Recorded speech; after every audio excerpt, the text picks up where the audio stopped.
À chaque époque, les hommes se sont toujours demandé comment l'univers infini dans lequel nous vivons a été créé, comment l'équilibre et l'harmonie de cet univers ont été mis au point. La conception de cet univers est la preuve de l'existence d'un créateur suprême qui dirige l'univers tout entier. Dans le Coran, Allah nous dit de considérer ces preuves. Pour vous, il a assujetti la nuit et le jour, le soleil et la lune, et à son ordre sont assujettis les étoiles. Voilà bien là des preuves pour des gens qui raisonnent. La réalité de la création a été ignorée ou rejetée par le matérialisme, une approche philosophique du XIXe siècle. Les matérialistes considéraient le modèle de l'univers infini comme le principal appui de leur philosophie athée. Par exemple, le matérialiste Georges Politzer affirmait que l'univers n'était pas un objet créé, ajoutant que s'il avait été créé, il aurait dû être créé par Dieu, instantanément et à partir du néant. Lorsque Politzer affirmait que l'univers n'avait pas été créé du néant, il s'appuyait sur le modèle statique de l'univers en cours au XIXe siècle. Il pensait faire une affirmation scientifique. Cependant, la science au XXe siècle a démoli cette idée primitive qu'on appelle le matérialisme. On a découvert que l'univers n'était pas constant, mais qu'il était en expansion.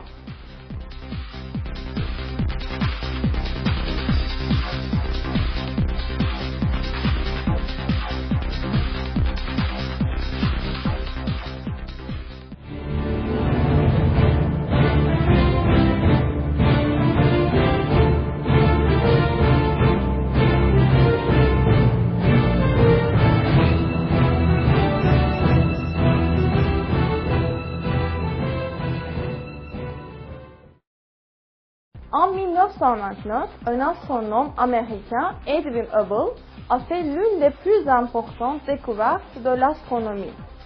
En observant les étoiles au moyen d'un télescope géant, il s'est aperçu que la lumière de ces étoiles tendait vers l'extrémité rouge du spectre de la lumière. En effet, selon les règles essentielles de physique, le spectre des rayons lumineux se déplaçant vers le point d'observation tend vers le violet, tandis que le spectre des rayons lumineux s'éloignant du point d'observation tend vers le rouge. Hubble a découvert que la lumière des étoiles tendait vers le rouge. Cela voulait dire qu'elle s'éloigne constamment de nous. Peu après, Hubble a fait une autre découverte importante. Non seulement les étoiles et les galaxies s'éloignent de nous, mais elles s'éloignent des unes des autres. Puisque tous les éléments de l'univers s'éloignaient les uns des autres, la seule conclusion possible était que l'univers est en expansion constante. Pour mieux comprendre, on peut imaginer l'univers comme la surface d'un ballon en train d'être gonflé. De la même façon que les points sur le ballon s'éloignent les uns des autres au fur et à mesure que le ballon est gonflé, les objets se trouvant dans l'espace s'éloignent les uns des autres au fur et à mesure que l'univers se dilate. L'expansion de l'univers n'a été découverte par la science qu'au XXe siècle. Cependant, Allah nous a informés de cette réalité dans le Coran il y a 1400 ans. Le ciel, nous l'avons construit par notre puissance et nous l'étendons constamment dans l'immensité. Alors, que signifiait l'expansion de l'univers? L'expansion de l'univers signifiait que si on pouvait remonter le temps, on s'apercevrait que l'univers tirait son origine d'un point unique. Les calculs ont montré que ce point unique devait avoir un volume zéro et une densité infinie. L'univers avait été suscité par l'explosion de ce point unique de volume zéro. Cette grande explosion qui a fait naître l'univers a été appelée Big Bang.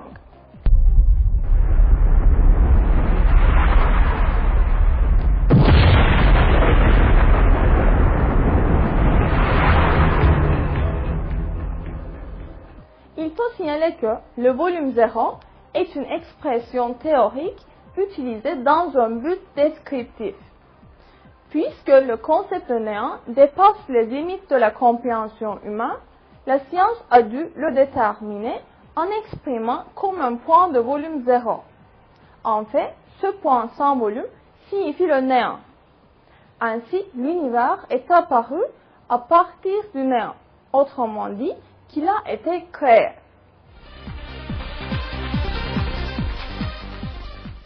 Ce fait découvert seulement au XXe siècle par la physique moderne a été annoncé dans le Coran il y a 14 siècles.